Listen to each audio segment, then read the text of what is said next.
পারে না। নবী করিম সাল্লাল্লাহু আলাইহি ওয়াসাল্লামের হাদিসে এই কাজটির খারাপ হওয়ার ব্যাপারে আলোচনা হয়েছে। অতএব এই রকম পরিস্থিতিতে জোর করে আমাকে ইমামতি করতে হবে, খতিব করতে হবে, এটা একেবারেই ন্যাক্কারজনক। এবং বিশেষ করে জাতীয় মসজিদের মতো জায়গা, যেখানে আসলে গোটা দেশের মানুষ যেটার দিকে তাকিয়ে থাকে, যেখান থেকে শেখার চেষ্টা করে, সেখানে এরকম ঘটনা যদি হয়ে থাকে সেটা খুবই দুঃখজনক এবং মনোবিপ্রেত ঘটনা। এরকম হওয়া উচিত না।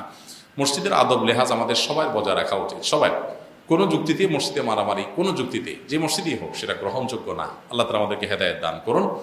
আর ইমাম সাহেব, খতিব সাহেব হিসাবে যারাই দায়িত্বপ্রাপ্ত হবেন, তারা বিতর্কের ঊর্ধ্বে থাকার চেষ্টা করবেন। হ্যাঁ, মানুষ হিসাবে কেউ বিতর্কের ঊর্ধ্বে উঠে যাবেন না, ভুল আমাদের হতে পারে। কিন্তু যদি মেজরিটি মানুষের কাছে আমি বিতর্কিত হয়ে যাই, বা মেজরিটি মানুষ যদি আমাকে না চায়, তাহলে সেক্ষেত্রে আসলে জবরদস্তি সেখানে জায়গা বা চেয়ার দখল করা বা ইমামতির জায়গা দখল করে রাখা, এটা একেবারে অযৌক্তিক। মসজিদের সম্মানার্থেই, আল্লাহর ঘরের সম্মানার্থে, দিনের প্রতি শ্রদ্ধার জায়গা থেকে আমাদের এই সমস্ত ক্ষেত্রে দায়িত্বশীল হওয়া উচিত। কিন্তু যদি বাইতুল মুকাররমে এরকম ঘটনা ঘটে থাকে আজ, সেটা হবে আমাদের জন্য খুবই লজ্জাজনক ঘটনা এবং খুবই দুঃখজনক একটি ঘটনা।